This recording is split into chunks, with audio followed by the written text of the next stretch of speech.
तो नमस्कार दोस्तों, जैसा कि आप लोग जानते हैं ये रासायनिक बलगतकी नाम के चैप्टर का अगला वाला वीडियो है। और इससे पहले वाले वीडियो में हम लोग पढ़े थे संक्रियण ऊर्जा।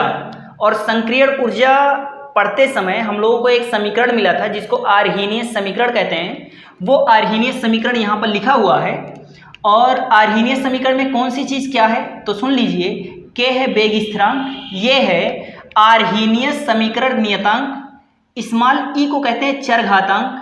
ई ये क्या है संक्रियण ऊर्जा, आर क्या है गैस नियतांक और टी है ताप टेम्परेचर। अब इसका हम गणितीय विश्लेषण करेंगे। अगर आप लोग इसके बारे में देखना चाहते हैं तो इससे पहले वाले वीडियो में देख लीजिए। अब इसका हम गणितीय विश्लेषण करते हैं। तो गणितीय विश्लेषण में हम सबसे पहला काम करते हैं, इसके दोनों साइड का लॉग लेते हैं। तो लिख देते हैं दोनों तरफ का लॉग लेने पर। अब दोनों तरफ का लॉग कैसे लेंगे तो के का लॉग लेंगे तो हो जाएगा लॉग ई के। बराबर की जगह बराबर लगाइए, यहां पर लेंगे लॉग तो हो जाएगा लॉग ये ई का घात माइनस ई ए बटे आर टी। ये हो गया। अब देखिए लॉग का एक नियम है तो मैं सारे के सारे नियमों को इस साइड में यहां पर लिखता चलता हूं। तो यहां पर सबसे पहला नियम हम लिखते हैं, अगर लॉग में यक्स इंटू वाई लिखा है कहीं पर, देखिए लॉग के बाद यक्स इंटू वाई है तो ये हो जाता है log x plus log y. यानी जो चीज इंटू में है उसे हम प्लस में करके अलग अलग तोड़ सकते हैं। तो देखिए ये और ई के बीच में इंटू है तो ये और ई के बीच में इंटू है तो इसके लॉग को तोड़ना है तो हम लोग क्या करेंगे प्लस में करके तोड़ सकते हैं। तो तोड़ लीजिए। तो देखिए इधर तो ऐसे ही रहेगा लॉग ई इंटू के बराबर, इधर तोड़ेंगे तो हो जाएगा लॉग ई ये और प्लस लगाना है। फिर क्या लिखना है लॉग ई और ई का घात क्या है, ई का घात क्या है माइनस का ई ए बटे आर टी। ये है। अब यहां एक फार्मूला और अप्लाई करते हैं। एक फार्मूला, अगला फार्मूला क्या है, अगर कहीं पर लॉग लिखा है और यक्स का घात वाई लिखा हुआ है तो इसको सॉल्व करते हैं तो जो घात में होता है ना वो आगे आ जाता है गुणा के रूप में। यानी लॉग यक्स का घात वाई, इसको हम लिख सकते हैं वाई लॉग यक्स। यानी वाई को ऐसे आगे ला सकते हैं तो वाई आगे आ जाएगा तो वाई लॉग और यक्स तो पीछे है ही। तो इस तरह से अब इसको भी हम आगे ला सकते हैं तो इस पर हम वही वाला नियम अप्लाई कर देते हैं। तो हो जाएगा लॉग ई इंटू के बराबर, इसको ऐसे लिख लीजिए जैसे है लॉग ई इंटू ये, प्लस का चिन्ह है तो प्लस का चिन्ह लगाइए और माइनस का ई अपन आर टी, ये घात में है तो जो चीज़ घात में होगा ना वो आगे आ जाएगा। तो आगे क्या आएगा माइनस का ई ए बटे आर टी और फिर है लॉग ई और फिर ई।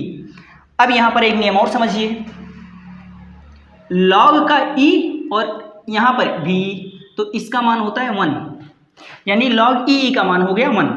अब देखिए हो जाएगा लॉग ई के बराबर, अब ये तो ऐसे लिख दीजिए लॉग ई ये प्लस कोष्टक माने गुणा माइनस, तो प्लस गुणे माइनस क्या हो जाएगा माइनस और हो गया ई ए बटे आर टी। अब जो चीज़ माइनस में है इसको आगे पीछे भी कर सकते हैं तो चलिए आगे पीछे करते हैं हम लोग। तो माइनस का ई ए बटे आर टी इसको आगे लिख लीजिए तो हो जाएगा माइनस का ई ए बटे आर टी आगे आ गया और लॉग ई ए के आगे प्लस है तो प्लस है तो उधर जाएगा तब भी प्लस रहेगा लॉग ई ये और बराबर की इधर तो जो है वो रहेगा। देखिए आप इसी को आंसर कह सकते हैं, कोई दिक्कत नहीं है, लेकिन इसको आगे करने से फ़ायदा ये होगा ना कि आपको ग्राफ बनाने में आसानी हो जाएगी। तो चलिए हम लोग इसका ग्राफ सीख लेते हैं कि ग्राफ कैसे बनेगा। इसका ग्राफ बनाने में आसानी होगी। मैंने इससे पहले वाले वीडियोज़ में आप लोगों को बताया है कि ये जो ग्राफ बनेगा ना ये ग्राफ कुछ इस तरह से बनेगा। यहाँ पर बना दे रहे हैं, नीचे बना दे रहे हैं, इस तरह से ग्राफ बनेगा। देखिए इसका ग्राफ बनेगा तो इस तरह से, क्यों, क्योंकि ये समझ लीजिए y है, log ई के जगह पर y है बराबर ये जो है ये ई ए अपन आर तो ये है स्मॉल यम और यहाँ पर गुणे एक छुपा है तो यक बटा टी क्या है यक्स और प्लस ये क्या है सी है, ठीक है। और यम क्या है माइनस में है, देखिए यम की जगह पर क्या है तो ई ए अपन आर ये इतना यम है और 1/t क्या है, यक्स है। तो माइनस में है यम का मान, और जब यम का मान माइनस में होता है तो ग्राफ इस तरह से बनता है। अगर ये यम प्लस में होता तो ग्राफ यहाँ से उठकर इस साइड में जाता, और माइनस में इसलिए ऊपर से नीचे इस साइड में आएगा। तो इसका ग्राफ खींच सकते हैं, और ये इंपॉर्टेंट फार्मूला है। अब इस फार्मूले में थोड़ा सा हम काम करते हैं, एक काम करते हैं, सबसे पहले तो इसी को देखकर यहाँ पर लिख लेते हैं। अब हम लोग क्या करते हैं, इसमें मान लेते हैं कि T1 टेम्परेचर पर हमारा वेग स्थिरांक है K1। तो अगर हम T1 की जगह पर K1 लिख दें, इसको अगर रखेंगे तो हमें प्राप्त होगा log E K1 1 हो गया, बराबर माइनस का EA बटे हो गया RT1 हो गया। क्यों, T1 समय पर क्या है, T1 टेम्परेचर पर हमारा क्या है, वेग स्थिरांक K1 है, और प्लस log का EA, और इसको मान लीजिए समीकरण 1। अब ऐसे ही अगर हम T2 टेम्परेचर पर देखें तो मान लीजिए T2 टेम्परेचर पर हमारा वेग स्थिरांक हो जाता है K2। अब इसको भी अप्लाई कर दीजिए तो हो जाएगा log E K2 बराबर माइनस का EA बटे RT2 प्लस log EA, ये हो गया, और इसको मान लीजिए समीकरण 2। अब क्या करते हैं, समीकरण 2 में से माइनस कर देंगे समीकरण 1 को। तो माइनस करके देखते हैं भाई। तो माइनस कैसे करेंगे, लेफ्ट में से लेफ्ट को हटाइए, राइट में से राइट को हटा दीजिए। तो लेफ्ट में से लेफ्ट को घटाते हैं भाई, तो हो जाएगा log E K2, और इसमें से माइनस कर देंगे लेफ्ट वाला इसका पहले समीकरण का, तो log E K1, और ये बराबर आएगा। अब राइट में से राइट को माइनस कर दीजिए, तो राइट वाला दूसरा वाला पहले लिखिए, क्योंकि दूसरे समीकरण में से पहले वाले को घटाना है, तो दूसरे वाले को पहले लिखिए। तो माइनस का EA बटे RT2 प्लस log E ये। अब इसमें से माइनस कर देना है, घटा देना है इसको। तो इसको घटाएंगे तो माइनस का गुणा होगा, तो जो माइनस है वो प्लस हो जाएगा, जो प्लस है वो माइनस हो जाएगा। तो माइनस की जगह पर हो जाएगा माइनस माइनस प्लस हो जाएगा, और हो जाएगा EA अपान RT1 माइनस का हो जाएगा, देखिए ये प्लस है तो माइनस हो जाएगा, और log EA। अब क्या होगा, अब इसमें देखिए log EA से log EA कट गया। अब ये कट गया तो जो बचा उसे लिख लीजिए भाई। अच्छा, इधर देखिए एक फार्मूला और अप्लाई होगा। तो एक फार्मूला होता है कि log का x माइनस का log y, अगर ये लिखा है कहीं पर, तो log x minus log y ये होता है log का x बटे y। ठीक है, अगर दो चीज़ें माइनस में है तो इसको बटे में लिख सकते हैं, तो लिख दीजिए। तो इसको लिख सकते हैं log e, और ये दोनों माइनस में थे तो लिख सकते हैं K2 बटे K1। तो इसकी जगह पर ये आ गया, बराबर की जगह पर बराबर लगाइए, और यहाँ पर क्या है, माइनस का EA बटा RT2 और प्लस का EA बटा RT1, ये बन गया। अब देखिए इसमें से कुछ कॉमन हो रहा है, तो उसे निकाल लीजिए। अब जो चीज़ कॉमन हो रहा है, अच्छा प्लस वाला आगे लिख सकते हैं, माइनस वाला पीछे लिख सकते हैं। तो कॉमन क्या है देखिए, तो EA बटा R दोनों में है, तो EA बटा R कॉमन ले लीजिए, तो हो जाएगा EA बटा R बाहर आ गया। अब देखिए इसमें से EA बटा R बाहर आया तो क्या बचा, 1/T1, क्या बचा 1/T1, और इसमें से EA बटा R बाहर आ गया तो क्या बचा 1/T2, वो भी माइनस में, तो माइनस का 1/T2। और इधर क्या होगा, log E लिखा है, तो log E को log 10 में बदलना हो तो इसके लिए एक फार्मूला लगता है। देखिए log E है और x है, तो इसे हल नहीं कर सकते आप लोग। E को हटाकर अगर 10 में बदलना है तो 2.303 से गुणा करवा देते हैं, फिर ये log 10 में बदल जाएगा। तो E को अगर 10 बनाना है तो 2.303 से आगे गुणा करवा देते हैं। तो देखिए log E को log 10 में बदलना है तो 2.303 से आगे गुणा करवा देंगे, और फिर हो जाएगा log 10 और K2 बटे K1। अब ये सॉल्व भी हो जाएगा। अब 2.303 को इधर भेज सकते हैं, तो हो जाएगा log 10 K2 बटे K1 बराबर, और 2.303 नीचे गया तो हो जाएगा EA बटे 2.303 और R कोष्टक 1/T1 minus 1/T2। T2। और ये एक बहुत ही महत्वपूर्ण फार्मूला बनकर तैयार हो गया हमारा। इसका मतलब हमारा जो वेग स्थिरांक है, मतलब जो किसी अभिक्रिया का वेग होता है, वो टेम्परेचर पर निर्भर करता है। और अगर हमें टेम्परेचर दिया रहे और वेग स्थिरांक दिया रहे तो किसी भी अभिक्रिया के लिए उसकी संक्रियण ऊर्जा निकाल सकते हैं, EA का मान निकाल सकते हैं। अगर हमें वेग स्थिरांक दिया रहे और अभिक्रिया का वो टेम्परेचर दिया रहे तो हम संक्रियण ऊर्जा निकाल सकते हैं इस फार्मूले की मदद से। आप लोग स्क्रीनशॉट लीजिए।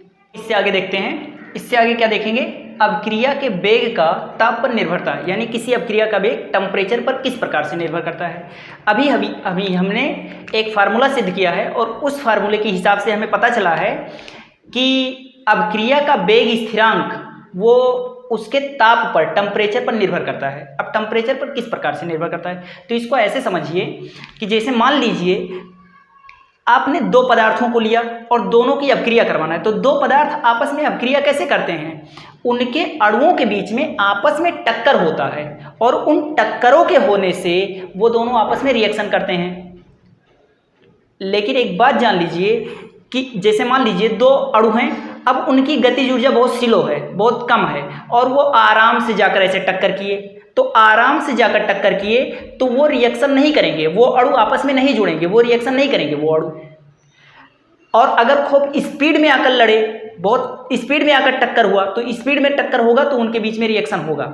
यानी कि एक निश्चित सीमा होती है, उस सीमा से अधिक जब गतिज ऊर्जा रहेगा तभी उनके बीच में टक्कर होने से रिएक्शन होगा, रिएक्शन आगे बढ़ेगा। यानी कि कुछ टक्कर प्रभावी होते हैं और कुछ टक्कर अप्रभावी होते हैं। मतलब कि जैसे 100 अणुओं को आपने लिया, अब 100 अणुओं में से जरूरी है, जिन चीज़ों का रिएक्शन होना है उसके लिए जरूरी है कि जिसकी गतिज ऊर्जा इस लिमिट से, जिसको देहली ऊर्जा कहते हैं, देहली ऊर्जा कहते हैं, इस ऊर्जा से ज़्यादा जिसकी गतिज ऊर्जा होगी उन्हीं के टक्कर से रिएक्शन होगा। तो ये होता है। इसके लिए आप लोग ध्यान में रखिए कि कोई अभिक्रिया अणुओं के आपसी प्रभावी टक्कर के कारण होता है, यानी प्रभावी टक्कर के कारण होगा। बहुत सारे टक्कर ऐसे आराम से आकर टकराए तो वो रिएक्शन नहीं करेंगे, बहुत तेज आकर एक निश्चित गतिज ऊर्जा से ज़्यादा ऊर्जा होगा तब उनके टकराने से रिएक्शन होगा। तो कोई अभिक्रिया अणुओं के प्रभावी टक्कर के कारण होता है। ताप बढ़ाने पर अणुओं की गतिज ऊर्जा बढ़ जाती है। जैसे आप टेम्परेचर बढ़ाए तो टेम्परेचर जैसे ही बढ़ाते हैं उनकी स्पीड बढ़ जाती है, और स्पीड बढ़ेगी तो यानी अब वो स्पीड में टकराएंगे और गतिज ऊर्जा ज़्यादा होगा तो क्या होगा, प्रभावी टक्कर की संख्या भी ज़्यादा होगा। तो ताप बढ़ाने पर अणुओं की गतिज ऊर्जा बढ़ जाती है, अतः प्रभावी टक्कर की संख्या भी बढ़ जाती है, अतः अभिक्रिया का वेग भी बढ़ जाता है। यानी ताप बढ़ाने पर अभिक्रिया का वेग बढ़ जाता है। प्रयोगों द्वारा पाया गया है कि किसी अभिक्रिया का ताप जब 10 डिग्री सेंटीग्रेड बढ़ाते हैं तो 10 डिग्री सेंटीग्रेड बढ़ाने से अभिक्रिया का वेग लगभग दुगना हो जाता है।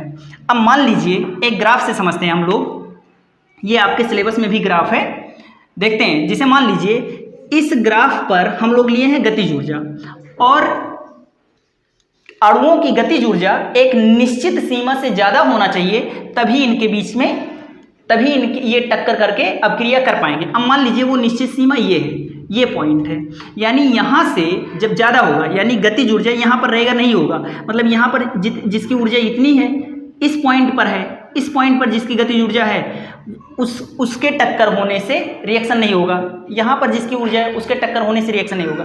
यानी इसके आगे जिसकी गतिज ऊर्जा रहेगी उन्हीं के टक्कर से रिएक्शन होना है। अब देखिए अणुओं की संख्या देखिए, मान लीजिए आपने 1000 अणु लेकर रिएक्शन करवाना शुरू किया तो 1000 अणुओं में से बहुत कम ऐसे होंगे जिनकी गतिज ऊर्जा इससे ज़्यादा होगी। अब मान लीजिए इस तरह से आपका ग्राफ बनकर तैयार हुआ, इस तरह से ग्राफ बनकर तैयार हुआ, यानी कि ये जो यहाँ पर है इतना क्षेत्रफल, जो जितना भी यहाँ पर क्षेत्रफल आ गया, ये सारा क्षेत्रफल मान लीजिए अणुओं की संख्या है। अब देखिए किस पॉइंट पर, मान लीजिए इस पॉइंट पर अणुओं की संख्या मैक्सिमम है, यानी कि अणुओं की संख्या मैक्सिमम है कितने नंबर पर, इस गतिज ऊर्जा का। यानी इस गतिज ऊर्जा का इतना सारा अणु है जो कि अप्रभावी है। अप्रभावी है क्योंकि गतिज ऊर्जा कम है, और केवल यहाँ से ऊपर वाले ही, यहाँ से इस लिमिट के उधर जिसकी है गतिज ऊर्जा, यानी इतने सारे अणु ऐसे हैं जिनकी गतिज ऊर्जा इससे ज़्यादा है, यानी इस पॉइंट से ज़्यादा जिसकी गतिज ऊर्जा होगी उन्हीं के टक्करों से रिएक्शन होगा। तो मान लीजिए इस पॉइंट के इधर इतने सारे अणु हैं और इतने सारे अणुओं के टक्कर से इनका रिएक्शन होगा। अब हम इसका टेम्परेचर बढ़ा दें तब क्या होगा? तो इनका टेम्परेचर बढ़ाने से होता क्या है, इनकी जो गतिज ऊर्जा है, इनका ग्राफ जो है वो इस तरह से हो जाता है, इस तरह से हो जाता है। और इस तरह से ग्राफ होने से हुआ क्या, इनकी जो ऊर्जा थी ये इधर वाली कम हो गई। यानी देखिए आप लोग इतना जानिए कि ये काला वाला ऐसे जो है, काला वाला जो ग्राफ है, काले वाले ग्राफ के नीचे का पूरा क्षेत्रफल बराबर है इस लाल वाले के नीचे वाले के पूरे क्षेत्रफल के। अब हुआ क्या, यहां पर देखिए इतना क्षेत्रफल अब बढ़ गया, यानी इतना क्षेत्रफल बढ़ गया, यानी इतने अणु एक्स्ट्रा आ गए जिनकी ऊर्जा इस पॉइंट से ज़्यादा है। देखिए इस लिमिट से ज़्यादा है और ये लगभग उतने ही हैं जितने कि ये हैं। अब मान लीजिए 10 डिग्री, जैसे ये था, मान लीजिए ये ग्राफ था T डिग्री सेंटीग्रेड पर, तो ये क्या है T + 10 डिग्री सेंटीग्रेड पर, इतने डिग्री सेंटीग्रेड पर।